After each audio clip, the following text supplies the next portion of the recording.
of Kansas. Jake LeBon will be joining you talking all things Washburn basketball here for the next hour here on your home for Washburn Athletics, Country 106.9. Again, coming out to Skinny's. Don't forget Skinny's and the big game on Sunday. I don't know if you've heard, but the Chiefs are taking on a team called the Tampa Bay Buccaneers for Vince Lombardi's trophy, and they are trying to become the 9th team in NFL history to win back-to-back championships. The game here, Sunday, 5:30 with the kickoff. Previous to that, giveaways, food specials, drink specials throughout the game. It will be a blast here at Skinny's Sports Bar and Grill. So come on out to Skinny's on Sunday as we gear up for the big game between the Bucs and the Kansas City Chiefs.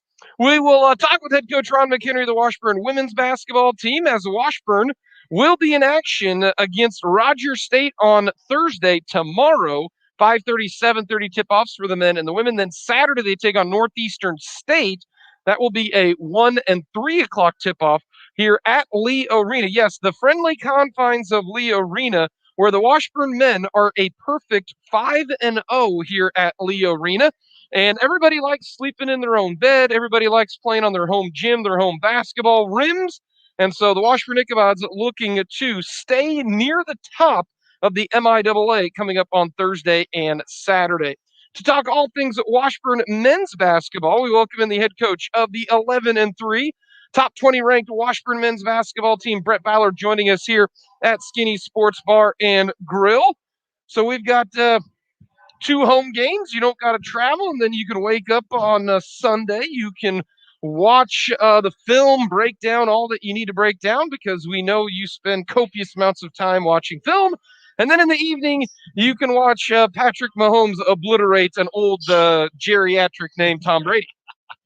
That sounds like a good plan, Jake. I'm looking forward to this week. It's February and you're playing your 6th home game, and obviously, COVID had a lot to do with that. Yeah. But also just the way our league schedule lined up. We played a lot on the road, played 9 on the road, and so it's always good to be back home for a number of reasons. One, some of the things you mentioned. One, you don't have to travel. You don't have to get on a bus. You don't have to stay at a hotel. Your guys can sleep in their own beds. Coaches can sleep in their own beds, and then also just the familiarity with your own gym, shooting in that gym every day. Sometimes that helps a little bit. Helps the ball go in the basket a little bit more, and I think our guys have been great on the road, but certainly looking forward to playing at home, and they're going to allow, it sounds like, a few more fans in this week, which will be good, and be great to have, some more people there to see this team. It's been a good team. I feel I've had a bunch of fans come up to me, Jake, and mention, man, I wish, Coach, we could see this, listen to you. I mean, I say that all the time on the broadcast and on our sports talk show and our sister station. Like, this is a fun team to watch, man. They're just fun. They all listen to you, of course, and you eloquently describe the action on the court. And as good as you are at your job, though, I still think that people would like to, a lot of our fans would like to be able to come in and see it. Some you can watch them online, but and so I'm excited. I'm excited that our hopefully some more fans will get to come and see our guys play. But it'll be good to be home, and our February schedule lines up pretty good. We got some tough games, don't get me wrong, but a lot of those are at home, and over time, Washburn's been good here since I've been here. Obviously, our home record's been pretty good, and this year, like you said, we've been perfect. So hopefully we can keep that rolling. You bring up the familiarity when it comes to the gym and everything. I think Lee Arena has some of the softest rims in the MIAA. And I know that might sound weird, and I just thought of this, but a lot of good bounces happen for Washburn, and a lot of good bounces happen for other teams too. Would you agree with that? That Washburn seems to not have, it's not quite the double rim that you have in like when you were growing up at the schoolyard, where playground. If you don't swish it, there's zero chance that puppy's going in. But I for some reason I think it's a shooter's gym to me.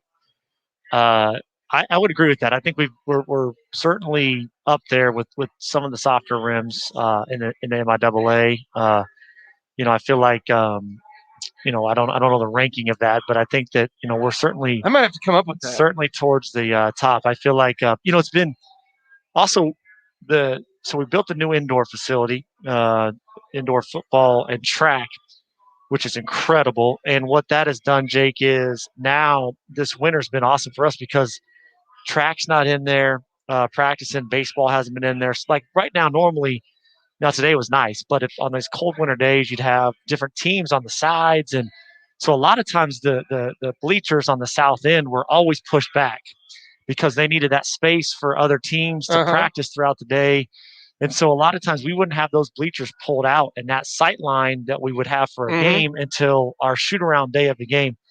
One of the, this is a subtle thing, but one of the nice benefits of the indoor for us is, everybody's, it has now their own space to practice in, but also now the bleachers are set up. The north and south bleachers are out all the time. And yeah, you don't ever have to move them. We're shooting, and it does. I know it's not a huge difference, but it does make a difference because when those bleachers are pushed back, that's a huge space. Well, it's in muscle memory too. When you get used to seeing something, I mean, it's all part of the muscle memory recognition and doing the same thing over and over again. Yeah, so I totally believe that. It's been, I think that's a little bit of weird things that college basketball coaches think of, but I do think the sight lines, our guys have been able to shoot on that. So we'll see. We didn't shoot it great on Saturday. Shot it well at Newman Thursday. Didn't shoot it great at UCO Saturday, but our guys throughout the course of the year have done a nice job behind the arc, and that's part of our identity, who we are, is a team that's going to shoot jump shots and going to shoot threes. So I feel like being home could be beneficial for us this month.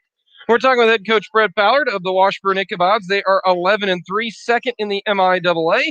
We'll preview Justin Barkley's group. We'll also take a look at Northeastern State a little bit because those are the next two teams. And then don't forget, Washburn plays on Tuesday. You got 3 games essentially in less than a week when you take on Lincoln for a makeup game.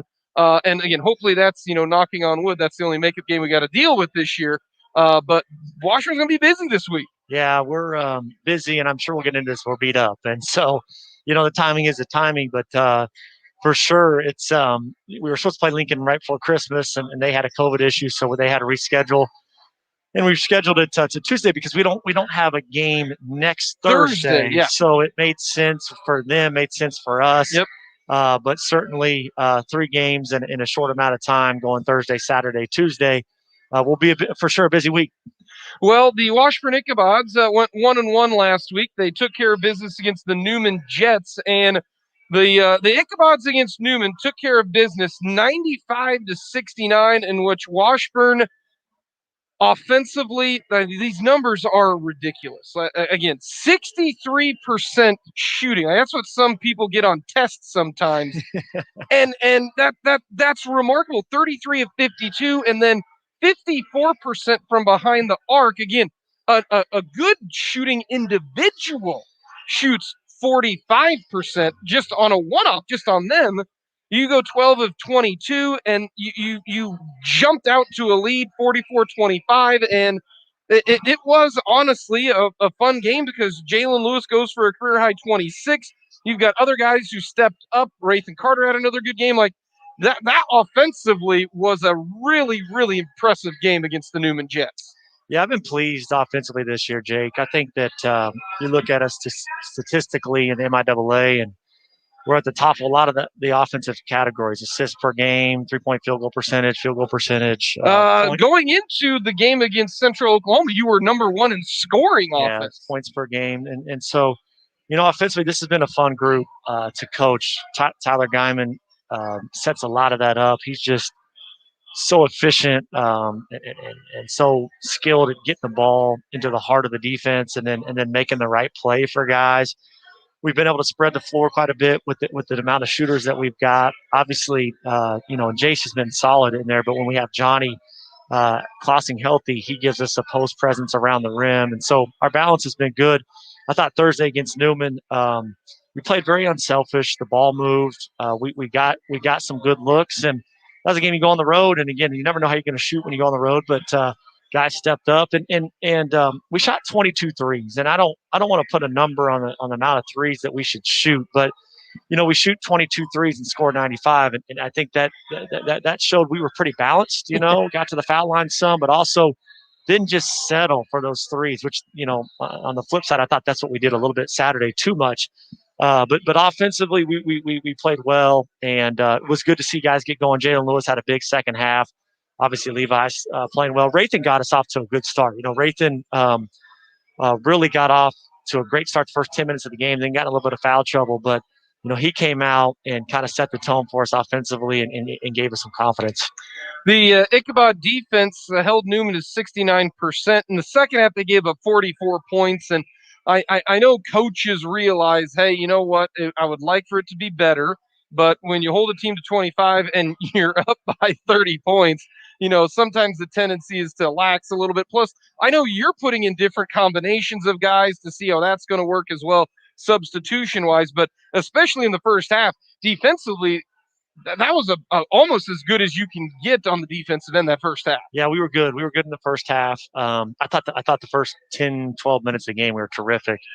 And again, when you go on the road, you want to set the tone early. And Newman had been struggling this year a little bit, so you wanted to take away their confidence and not let them think they could play with you, because they had done that with some teams. The week before, they were tied with Northwest Missouri at Northwest Missouri with 5 minutes to go in that game. So, we wanted to go there and establish ourselves early on both ends. But defensively, we were good. I was, it's funny. And sometimes this doesn't always happen, but I didn't like our defense the second half. I thought we just kind of traded baskets with them. We didn't guard well. We fouled too much. I thought we just had too many breakdowns. And I addressed that in the locker room after the game, that it didn't affect the outcome of this particular game. But habits develop quickly, and then I didn't love some of the things that we did defensively on Saturday. And I think there was a little bit of carryover there. Like, you start to think it's going to be easy, and these games are tough. And I just didn't think that we were as locked in Saturday as we should have been. And I don't know if that was partly because of the second half Thursday, but this is a team, and we've over time here we got to pride ourselves on. We are a great offensive team. We've shown that. I think we can be very good night in and night out. But we got to hang our hats on defensive end and get stops and rebounds like every program wants to do. Because the way we scored, if we'll guard, solid, which we have, we're going to give ourselves a great chance. But second half of Newman, I thought was just average, and then I thought that kind of carried over into Saturday a little bit. And when you look at the game on Saturday, Central Oklahoma gets the win 74-72, and they might be the biggest and athletic, I don't know if that makes any sense, combined of any team in the MIAA. They go 6'7", 6'7". They got three guys who are 6'7", and these are not 6'7", defensive tackles who can't move, and they're not 6'7", what I was like in high school, but 4 inches shorter. Like, they got some I call them dudes, because they're athletic, they can bounce, and they can do everything. And you guys being beat up, that's a tough matchup. And I still say the way that you were able to fight back and claw, and you never gave up, where at the end of the game, they got a 12-point lead with 4 minutes to go in this game, and you tied up. You tied up with 20 seconds to go. Like, that tells me that this team still, will grind and claw and grab despite only shooting 28% from deep. And you got a bunch of good looks in that game. Yeah, we tie it up, Jake, and we get the stop, and basically had the rebound with 10 seconds left to come down and win the game. And so I think that if you want to take a positive from it, and we talked about this on the post game, but I thought we could have folded our 10 3 or 4 times in that game. And I loved how we fought back, and we gave ourselves a chance to win the game. And, that last possession was kind of a microcosm. You get the stop, you got to go get the rebound and be strong with it. And we weren't. They tied us up, and then they scored late. But a few things from that game. One, transition hurt us. They played extremely fast, and our transition was as poor as it's been all year. And I told the guys that was on me. We're really beat up right now. Johnny Clausen's been out. Will McKee's been out. Drew Mashaw's been out. Some other guys nicked up, and we've had very limited bodies in practice. And so one of the things that I cut out a lot of days is a lot of transition work, just because Mm-hmm. trying to minimize wear and tear going up and down the court. Well, you could tell Saturday we played a team. We don't play a lot of teams that play super fast in this league, and they did, and we were very average in our transition defense. So I told the guys that was on me. We didn't work enough on that in practice. The other thing that hurt us was Wade was just that their big kid was a monster inside, and here's what's happening a little bit with our team. With Johnny being out, Will being out. Johnny 6'9", Will 6'7". We're just not very big. Mm-hmm. That's just and Drew Mashoff was 6'4". So we're just not the biggest team. With those two guys out, that's your starting five, potentially starting four, not playing. So Jace and Rathan, I think they're trying hard. I thought they did a decent job, but we basically told them you got to be smart and can't get in foul trouble. Well, sometimes when you guard not to foul, it's a little bit easier for the Mm-hmm. offense to go score. And I thought Wade took advantage of that, and he was the biggest difference in the game. We got to find that balance between those guys not fouling, but also resisting enough, and other guys got to help them to where we don't get hurt inside too much. But transition wasn't good. Wade was a load inside, and still we took way too many threes. I mean, way too many. We took 38, which is way too many. And we're going to take threes and be a jump shooting team, but we took too many threes. Out of the 38, though, Jake, I would say after watching film, 30 to 32 were good shots and open shots and shots that, you're not going to make them all, but it's like, okay, those are. But I would expect about. I mean, again, not to be too overhyped of Washburn, but I've seen the shooters. I've seen what they've done in the past. There's a reason you're a 41% 3-point shooting team. Of those 32 shots, again, I would assume that you're going to make close to 38, 40% just because that's what you do. And again, this isn't a small sample size. I mean, we're 15 games into the season. Yeah, I mean we shot it at a pretty high percentage, and not to take anything away from UCO, but we got good looks. I mean, we did, and they didn't go. But here's the thing: when those don't go, then once again your defense has to be better. And offensively, we still had probably 10 possessions where I thought we settled. I thought that we settled. I thought we got fatigued and tired, and we took marginal shots, not selfish shots, but guys just trying to go make a play early in the clock that we settled. And again, that caught up to us. And the last thing offensively, Jake, if I'm not mistaken, Tyler Guyman shot 9 free throws in the game. As a team, we shot 14. And I'm not very good at math, but I believe 14 minus 9 is 5. So amongst the other, 6, 7, 8 guys that played, we shot 5 free throws in a game. And that's a sign of softness that, listen, we gotta attack and get to the foul line some. And that's a sign of settling for early jump. You Mm-hmm. play in the other team's hands. If you never get to the foul line, sometimes you have games like that. If you're really making shots, that's fine. But when you're not making shots at a high level and you've only got one guy that really got to the foul line, that's not a great recipe offensively. Why we only scored 72, which was, 8 to 10 points under our average. Well, Tyler Guyman, mentioning Tyler Guyman, we'll get to his performance in the game against Central Oklahoma coming up here in a little bit. We'll preview the Hillcats of Rogers State. Washburn took care of business down in Claremore earlier this year. They ended up with the victory 81-74. We'll preview that game. We'll get into some individual efforts of the Washburn men's basketball team again tomorrow and Saturday, and then Tuesday. Washburn will be playing tomorrow against Rogers State at 7:30, Saturday at 3, and then Tuesday at 6 o'clock. We're here at Skinny Sports Bar and Grill. We'll come back and finish things up with head coach Brett Ballard here at Skinny's Sports Bar and Grill.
located corner of Huntoon and Gage here in the capital city of Kansas. Jake Levon with you as again the Washburn men's basketball team and the women will be in action on Thursday, tomorrow, Saturday, and then Tuesday. The Washburn women will also be in action on Tuesday. So we got double headers on Thursday, Saturday, and Tuesday here on your home for Washburn Athletics Country 106.9. Again, come on out, giveaways, deals, food specials, everything will be on Sunday for the big game, Chiefs versus the Bucks. And Brent, I'm looking over there at the far sideline, and I see Super Bowl 54 champions, and I'm thinking that Skinny's going to have to get something below it that has Super Bowl 55 champions as well, because I'm feeling pretty good about the Chiefs. Where does the Ballard family reside? And I do have to ask this: do you have any players on your team who are like die-harders that you know of, or are there any of them weirdos who actually cheer for the Bucks? We've got a lot of Chiefs fans. We got a lot of local kids, so we got a lot of Chiefs fans. I know Guyman is. Shannon Cortez actually went to the. Shannon got to go to the playoff game. When was that? Last week, 2 weeks ago, and so we've got probably 6 to 8 Chiefs fans, and then we've got one hater. Johnny Klossing is a Tennessee Titans fan. Randomly, there's a reason for it. As long as he's got a backstory, like I can get to, like, reason. Like he's got family in Tennessee. Okay, gotcha. But now, whoever the Chiefs play, it's this running thing. He just cheers against them. So, he's that guy. He's that guy. He's that guy. So the whole team, or most of the team is now against the Tennessee Titans. But he's a Bucks fan this week apparently. We've been bantering about that in practice. But I feel good, man. It's a game. I think the Chiefs are better in a lot of areas, and you feel like the better team should win the game, but always nervous when they've got Tom Brady, as everybody knows, and you just never know. But man, they look great against the Bills, and if we can play somewhere near that level, take care of the ball, just turnovers concern you. If they can eliminate the silly turnovers, then I think we could go back to back, man. What will your kiddos? Because I know that they're Chiefs fans. Mm-hmm. So are they allowed to stay up for the entire game? See, my kid is 9 months old, so he's not going to stay up for the entire game. Up? That's messed up, man. Yeah, I'm going to be that guy already. Will you let him stay up? That type of thing? They'll stay up. We'll let him stay up. My daughter, is kind of impartial. She knows who Patrick Mahomes is. That's about it. That's all that matters. She'll ask every once about who's winning. She's second grade. She's not super into it. My middle son, I think we've discussed this. I failed as a parent. He's kind of a little bit of a Chiefs fan, but a Cowboys fan. I've got family in Texas. It's a long story. My father-in-law is actually visiting from Texas, so hopefully he's a good luck charm at our game tomorrow. But I partially blame him for that. But my oldest son, Caden, I got 1 out of 3 right so far, and he's a big Chiefs fan, and he'll be into it. They'll all stay up, and we'll be at home this year just because everything going on won't go anywhere. Yep. Should be fun. It kind of stinks because we got the Tuesday game, so I mean, that's right. I'll prepare and I'll watch the game. God, that'll be a busy day for me because we got to get ready for Lincoln. But man, it's crazy. Back-to-back Super Bowls, and we're there. We might as well go take care of business. I know, and hopefully Patrick Mahomes will Super Bowl MVP 2 times, and that would be kind of a nice start to a career, I would imagine. It'd be nice to beat Brady again, just because you're thinking long term. That would if he keeps playing like this, there's going to be a lot of debate who was better. And do you have a favorite? And again, just a fun thing to follow in the Super Bowl. Do you follow anything when like it comes the prop bet stuff? Yeah, just like wild stuff. Like I'm the cheapest dude. I don't people that bet and all that. I mean, I can't because of college coach, but some of that stuff, and not that I work any harder for my money than anybody else, but that to lose money on something that you've got like a 50-50 chance, I'm not wired like that, Jake. So I know you maybe like to enjoy some of that every once in a while. How long's the national anthem going to be, or who's going to win the coin flip, or who's going to, I'm not like the Super Bowl square thing. Okay, that's cool. That's all right. Well, my son's baseball team's doing that or whatever, so we'll kind of follow that. Okay. But as far as the prop bet stuff, I'm more into the game. I think it's hysterical that I love the cross sports one. Like, who will have more Patrick Mahomes completions or Giannis Antetokounmpo points? Or like, will there be more passing yards for Tom Brady than Russell Westbrook and Joel Embiid points and rebounds combined? Like, those are the stuff that I find absolutely hysterical. Yeah, Like those types of deals. You can pretty much gamble on and bet on Yeah, anything you want in this day yeah. and age. Well, the Ichabods again ranked 17th in the country, 11-3, and I do want to mention this. Tyler Guyman goes for a career high 32 points, and again, I I like to think I give the proper recognition for what he is doing, because 32 points, 7 rebounds, 6 assists, 3 steals, mind you, in 37 minutes. He also shot, again, 11 of 18 from the field. So if you're scoring 32 points, which was a career high, and on just 18 shots in the game against Newman, he scores 20 on 12 shots. I would love to know his per, his points per and his efficiency numbers and all of that, because I would imagine he has to be one of the most efficient individuals in all of basketball, Division One and Division Two, three, NAIA, rec league. I don't care, but I mean, those are games that I feel like I'm not taking advantage of him, even though you could give him the player of the game. It's kind of like LeBron. Oh, well, LeBron did what his normal deal is, but we'll give the player of the game, to somebody else. Kyle Kuzma, because he scored 20 or something like that. Like that's where we're at with this kid, in my opinion. Yeah, it's been. Try not to take it for granted. As a coach, this is one of those seasons. Brady Skeens had a great season a couple years ago. Javion Blake had a great season, and as good as those two guys played, I'd say this is even a notch above, just because of its points, rebounds, and assists and steals. And as a coach, you try not to take it, and you try to appreciate what he's doing for your program. I think we've got great players in this league, a lot of great players, but in my opinion, he's been the best player in the league, and you know he just scoring it. He's taken on a greater load because he knows that's what we need to do to win. He rebounds because he knows that's what we need to do to win, and the assists have been there throughout his career. But he's been terrific, and his play has made others. Sign of a great player, too, is how much better do you make the other people around you, and he's elevated the play of his teammates. And I thought that was one of the disappointing things about Saturday was he plays unbelievable, and we really didn't have anybody else really step up and show up, and that really hadn't been the case too often this year. We had some other guards or other players play well, and a lot of that was off of what Guyman has been doing. But kid's a stud. He's a winner. Works hard every day. Competes every day. Doesn't have hardly any bad days. We just got to be careful. Those back-to-back games and usage. That's where Tyler Nelson becomes important because. We're going to run a lot of stuff through Guyman, but we got to be careful, especially without Johnny being in there, to have some other guys step up and handle some of that load. This might be my favorite stat, doing a little research on Tyler Guyman, because he's approaching 500 rebounds, which as a point guard, that's stupid good.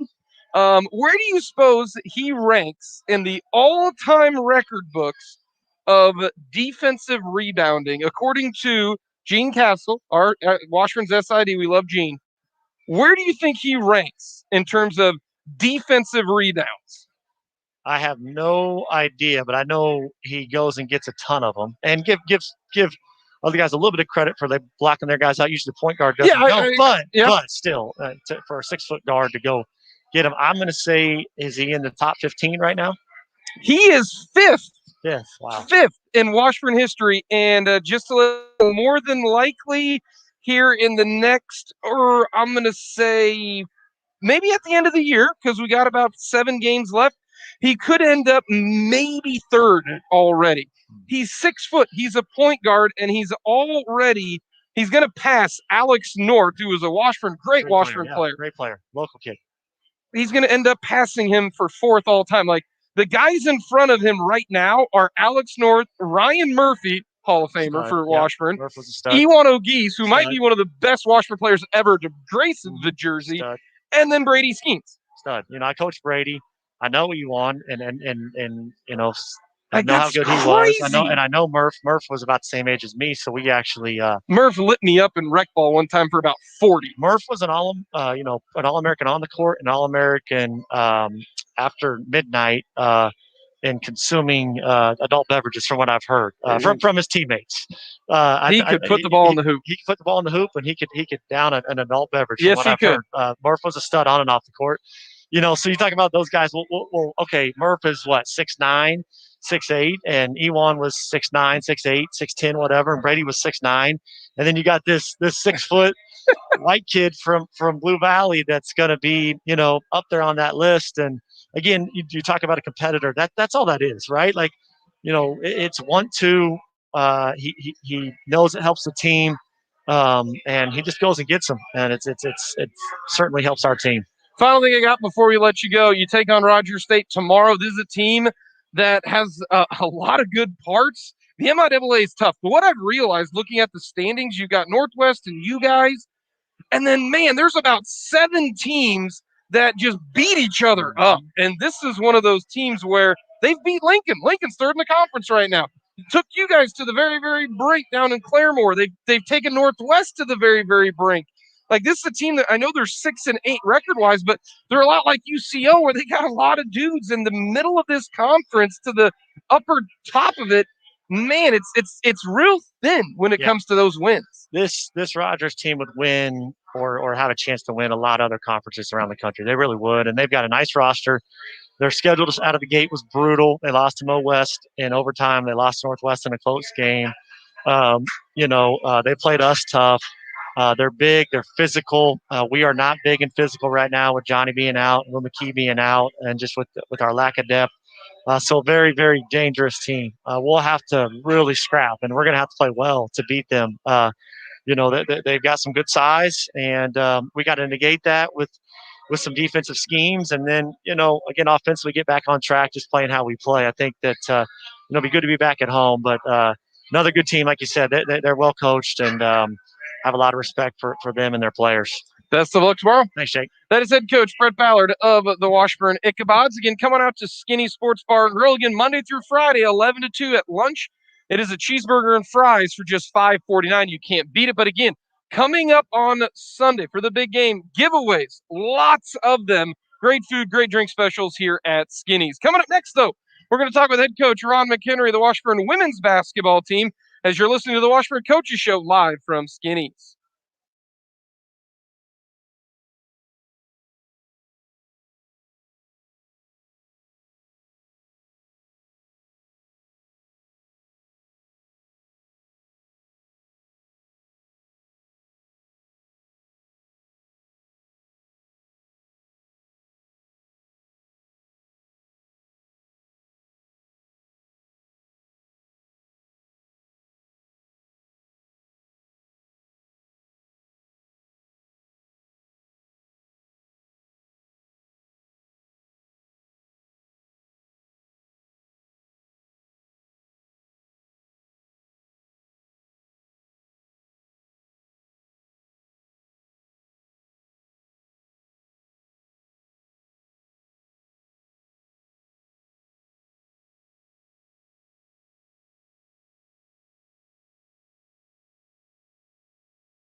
for the Washburn Coaches Show. Again, coming up on Wednesday of next week will be the Washburn Coaches Show. We will recap 3 games again tomorrow night. Rogers State comes to Lee Arena. Saturday, it will be Northeastern State.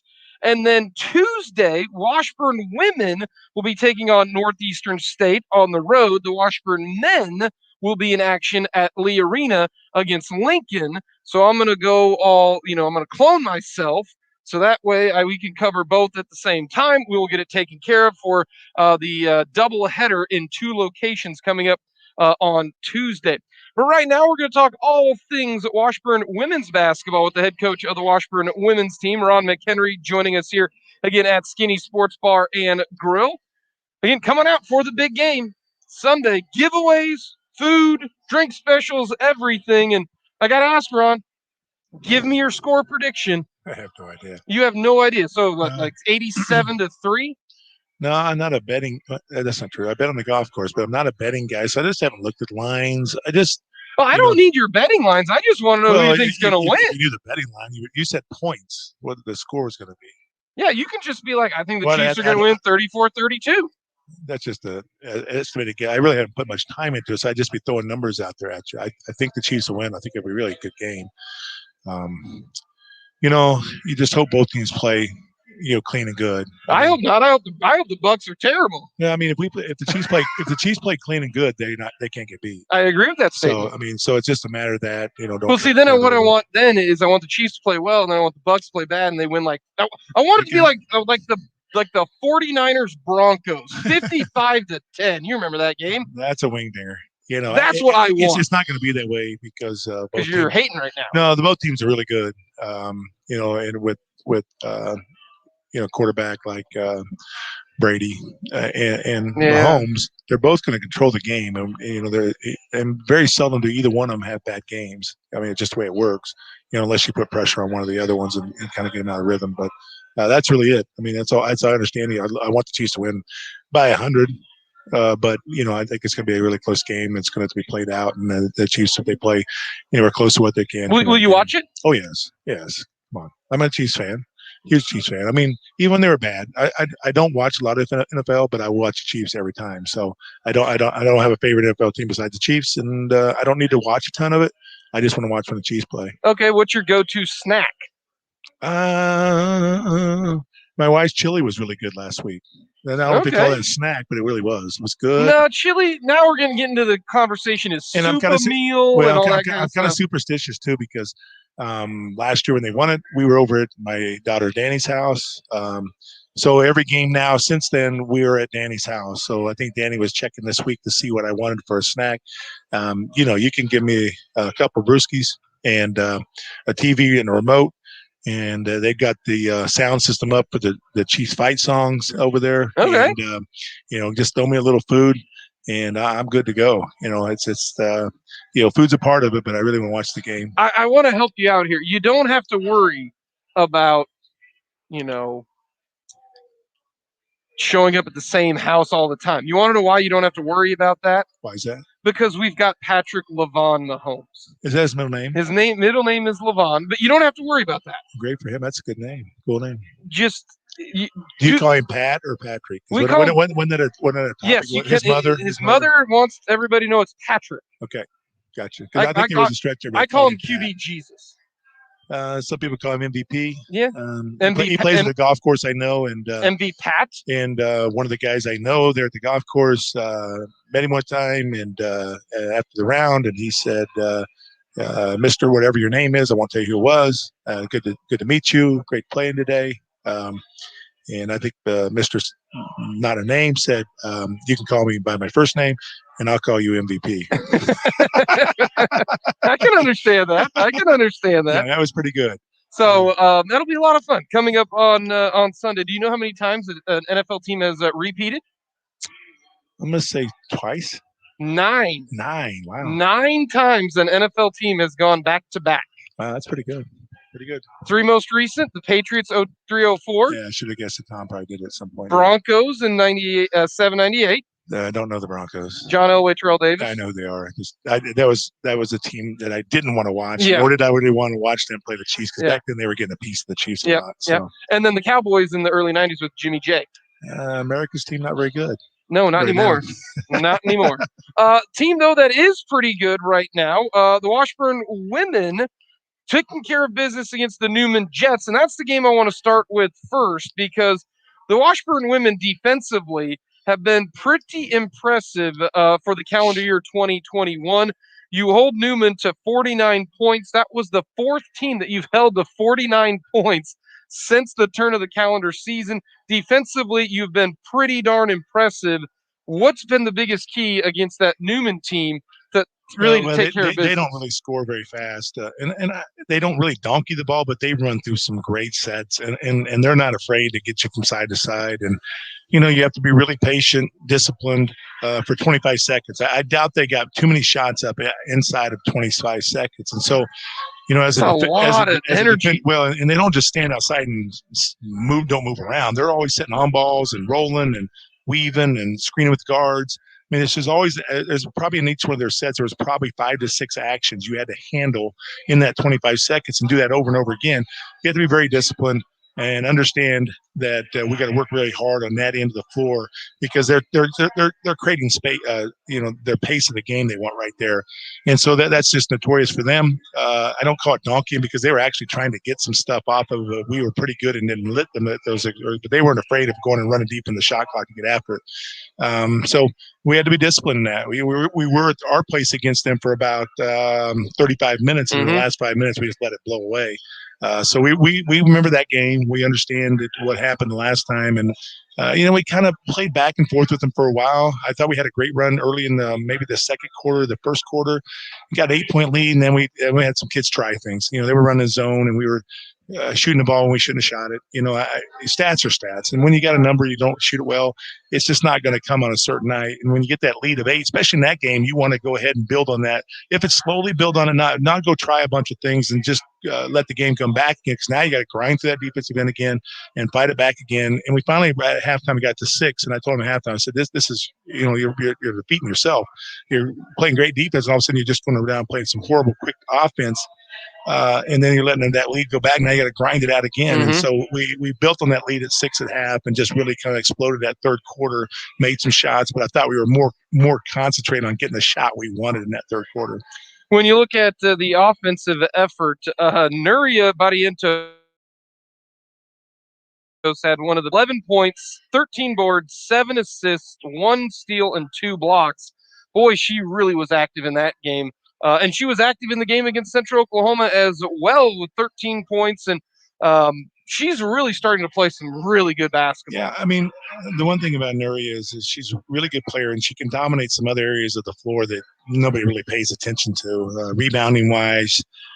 She's third in the league in rebounding. I mean, she can dominate some areas, and shooting is just not her forte right now. I mean, she gets better, and in practice she hits a bunch of them.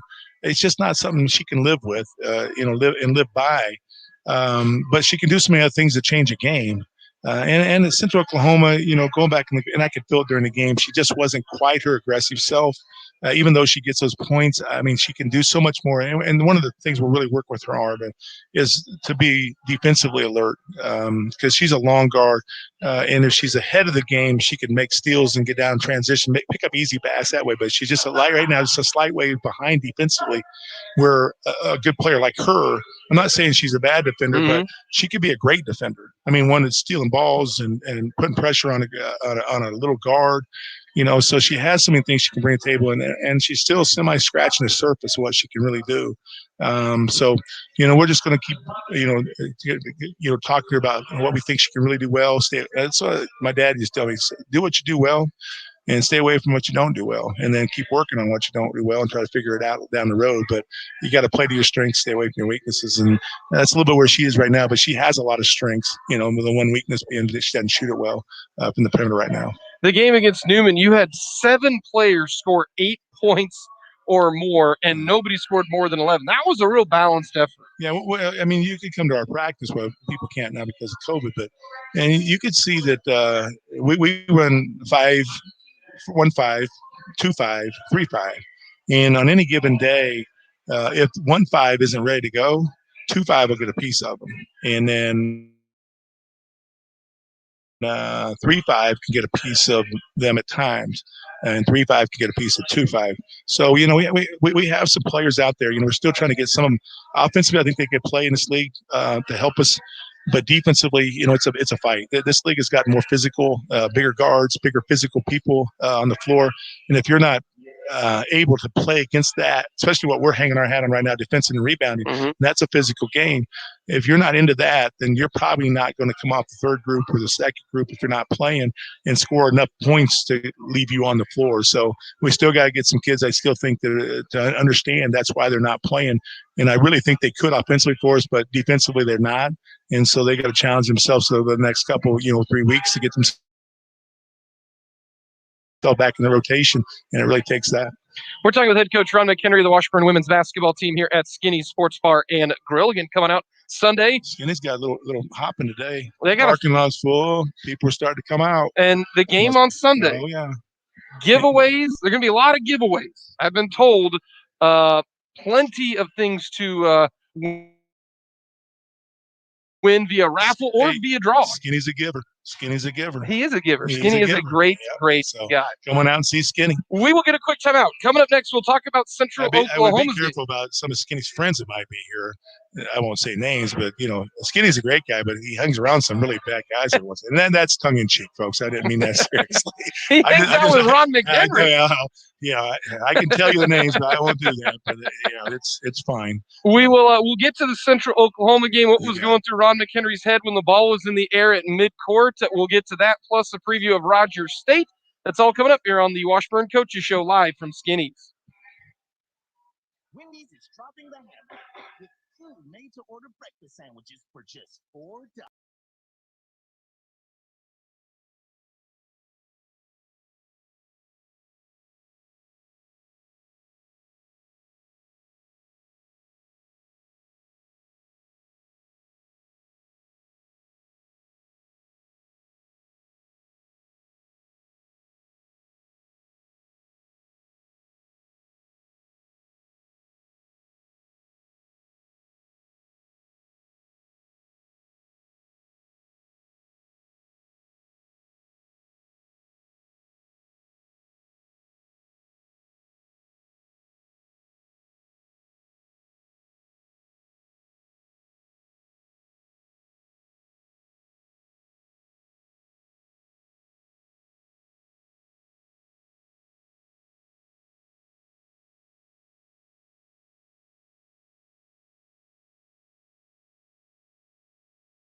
The Washburn Coaches Show. Jake Levon along with the head coach of the Washburn women's basketball team, Ron McHenry, as the Washburn women will be in action tomorrow as they take on the Rogers State Hillcats, and Saturday Northeastern State, and then Tuesday they'll also take on Northeastern State but it will be in Tahlequah, Oklahoma. But the Washburn women, 6-7 on the year. They're coming off a loss to the Central Oklahoma Broncos. And the Broncos, good basketball team, and Washburn beat them earlier this year. They lost by 74-73, but man, Washburn did a terrific job of trying to claw and fight back.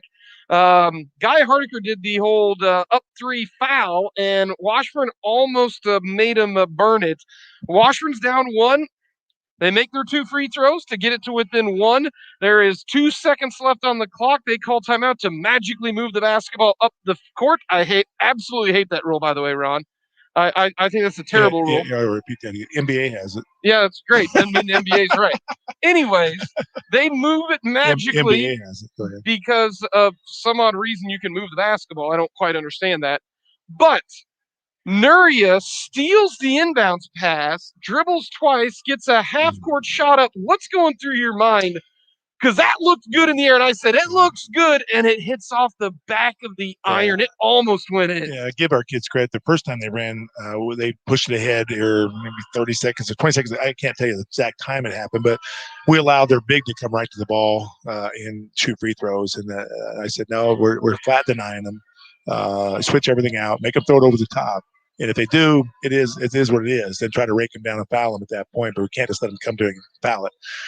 So they did a great job that last set and shut them off. And they just threw it over, which they threw it to the right spot because, they didn't throw it out of bounds. They threw it away from our basket. So we ends up catching her right in the middle of the floor with nobody around her. She takes a couple dribbles. And when it went, I thought it had as good a chance as anything I've seen coming out of there. Too. And, in girls basketball, this is the way it is.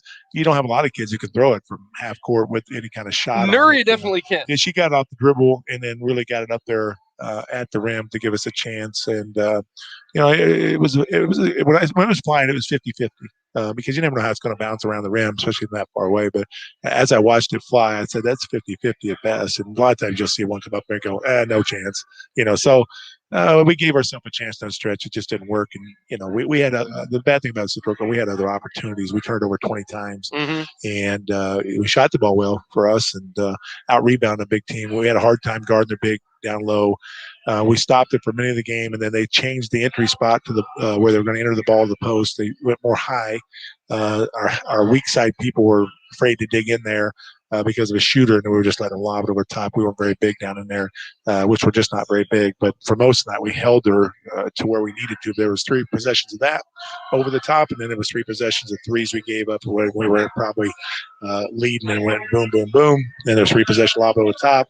That's an easy game sometimes, especially lob over the top. That's like little kids basketball. You got a big giant side, throw it over top. We should have done a better job of stopping that and making adjustments on the fly. It's disappointing times where I have to call timeouts to make adjustments defensively. We should be, as a basketball team and as a basketball player, smart enough to know, okay, this is what's happening. We need to take this away without a timeout. And, we just haven't been in a position where we've had to get down there against a big post. So other than the early game against Kearney, but that play gave us a chance to win a game. It was a tough call. Hunter misses a 3. She got tackled. Yeah, I did talk. I don't care what the league says. I did talk to Commissioner Day, and he goes, tough call, quote unquote, tough call. But felt that my kid wasn't in a guarding position, legal guarding position. Like, okay, perfect. Legal guard. She was about ready to grab a basketball and then got honestly tackled at the knee. And I'm sure the commissioner could write me up if he wants to, but that's what he said to me. And I thought, okay, I've coached this game a long time, and I don't know if that's the answer I was looking for. I've watched this game a long time, and it's probably the first time it's been called. You watch the play up at men's against Missouri Western. Remember, the kid got T for it. Yep. He did the same play, clipped our kid. They called the foul on him. He gets up pissed, throws the ball up in the air, gets T. Western almost blows the game for him. That's how it's usually called when I've seen it. But the description of that was my kid was not in a legal guarding position. When you look at the offensive effort, though, again, you shoot 48%. If you look at just the simple turnover aspect of it, like the shots you got were good shots. You go to the free throw line a lot. I thought that the offense actually flowed pretty well. No, when we scored 73, we were putting, especially with 20 turnovers. I Mm-hmm. mean, if you get that down to 15, you got 5 more possessions. You just say you're getting, so let's go 50% of 5. That's 2.5 times 2 points. That's a winner. Mm-hmm. We didn't shoot the ball well from the foul line. We got there a lot, but we missed too many of them. They did too, but we missed too many of them. To win a game on the road against a pretty good basketball team in Central Oklahoma. Mackenzie Gamble, 19 points. Boy, you said, hey, Jake, she can shoot it. And, boy, she really has shot it well the last 2 games. Mackenzie can play. It was a lot on her table early in the year. As a freshman with not much practice time. I really should have played her through it anyway. We just had a different rotation. We were trying to play through that rotation and give some kids some opportunities that have been around, those type of things. And it didn't work out because of injuries or whatever. And but that's the disappointing part to me is if I played her through some of that stuff early, she would be more in flow with the game on a regular basis. So right now she's played how many games? 7 maybe?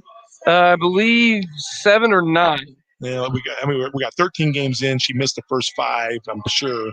So what would that be? Do your math. 8? 8 games? Yeah, and you probably got stats in front of you anyway, so cheated. But she's a good player, and she's a great competitor. She can guard it pretty good. She's a big physical guard that has some rhythm and shoots it.